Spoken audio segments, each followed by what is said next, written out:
Hello friend, আজ চলে এলাম আপনাদের জন্য নতুন একটি ভিডিও নিয়ে। এটা হচ্ছে জাম্বো 2 কন্ডম, 7 ইঞ্চির একটি জাম্বো 2 কন্ডম। এটা খুবই একটি হেভি কন্ডম, এটা খুবই সফট এবং খুবই মজবুত একটি কন্ডম, খুবই মোটা। এটারও আগাতে 1/2 ইঞ্চির মতো ভরট আছে। আপনি যখনই এটা ব্যবহার করবেন, আপনি এটা ব্যবহারের মাধ্যমে আপনি আপনার পার্টনারকে পরিপূর্ণ তৃপ্তি দিতে পারবেন। আমরা সারা বাংলাদেশেই হোম ডেলিভারি দিয়ে থাকি।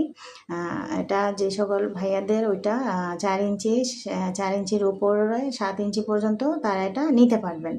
এটার গোড়ায় একটি লক আছে। এটা অরিজিনাল সিলিকনের। এটা খুবই সফট এবং নরম। এটা খুবই মজবুত একটি কন্ডম। তো ভাইয়ারা যারা এটা নিতে চান তারা স্ক্রিনে দেওয়া নাম্বার আমাদের সাথে যোগাযোগ করবেন। আমরা সারা বাংলাদেশে হোম ডেলিভারি দিয়ে থাকি। ডেলিভারির নিয়ম হচ্ছে অর্ডারের নিয়ম হচ্ছে আগে 100 টাকা বিকাশ করবেন, পরে বাকি টাকা প্রোডাক্ট হাতে পাওয়ার পরে দিবেন। তো আজ এই পর্যন্তই। আল্লাহ হাফেজ।